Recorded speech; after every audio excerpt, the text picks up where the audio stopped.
إن الحمد لله نحمده ونستعينه ونستغفره نعوذ بالله من شرور أنفسنا ومن سيئات أعمالنا من يهده الله فلا مضل له ومن يضلله فلا هادي له نشهد أن لا إله إلا الله ونشهد أن محمدا عبده ورسوله أما بعد السلام عليكم ورحمة الله وبركاته. Урматтуу мусулман бир туугандарым, Аллах Таалага чексиз мактоолор болсун, пайгамбарыбыз саллаллаху алейхи ва салламга салам салаваттар болсун. Аллах Таала ыйык Кур'ан-ы Каримде айтат: "Estağfirullah, el-malu vel-benuna zinatul hayatid dunya, vel-baqiyatus salihatu hayrun inda rabbika thawaba ve hayrun amala." Мал, мүлк, бала чака бул дүйнөнүн коздугу гана. Ал эми түбөлүк Алланын астында калуучу жакшы амалдар бул сенин Роббиңдин алдында. Жакшы иштер сыйлык жагынан жана үмүт жагынан дагы эң мыкты деп айтат. Сахаба разияллаху анхумдар пайгамбарыбыз саллаллаху алейхи ва салламга келип: "Я Алланын элчиси, бакияту солихат деген эмне?"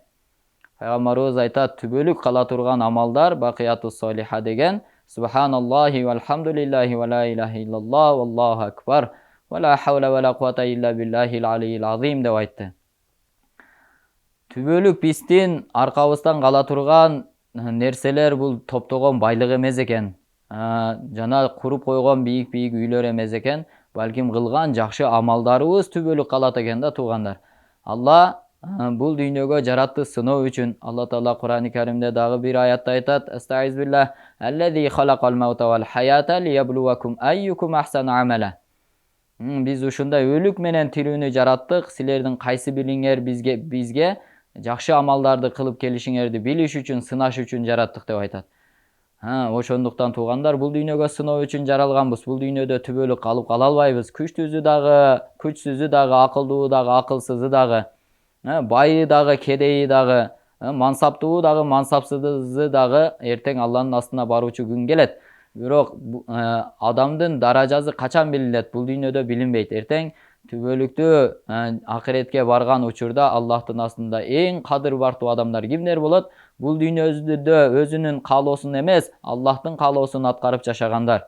Мына ушулар чыныгы Алланын астында кадыр бартуу, Алланын өкүмүн толук аткарган, Алланын тыйган нерсесинен тыйылган, өзүнүн каалоолорун эмес, Алла Тааланын каалоосуна умтулган адамдар эртең түбөлүктүү Алланын астында кадыр баркка ээ болот.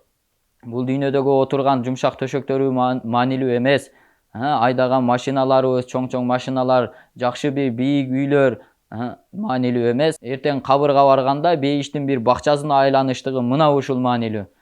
Бул дүйнөдө адамдардын астында даражалуубуз, бирок эртең Алланын астына барганда даражабыз жок, түбөлүктүү азапка кетип калды. Бул эң чоң бактысыздык да. Бирок элдердин астында кадыр баркы жок болсо дагы, бирок эртең Алланын астына барганда кадыр бартуу болгон инсан мына чыныгы бактылуу ушул. Ошондуктан туугандар, пайгамбарыбыз саллаллаху алейхи ва саллям айтат: "Бул дүйнө чымындын канатынчалык дагы кадыр баркы жок. Эгерде чымындын канатынчалык кадыр баркы болгондо кафырларга бир тамчы дагы суу бербей коет эле."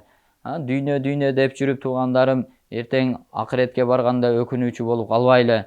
Дүйнө деп жүрүп тууганым, Алла Тааланын астында кадыр барсыз болуп калбайлы. Дүйнө деп жүрүп өзүбүздүн ибадатыбыздан дагы айрылып, ибадатыбызга дагы убакыт болбой калбасын.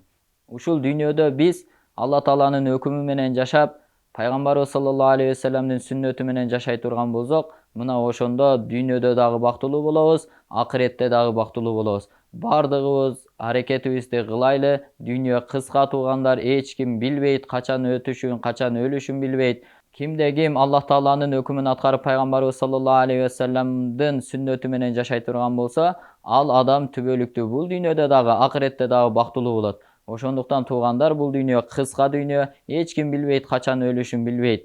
Эч ким билбейт туугандарым, бир мүнөттөн кийин эмне болуп кетишин билбейт. Бардыгыбыз акыретке болгон умтулуубузду кылып алайлы. Ассаламу алейкум ва рахматуллахи ва баракатух.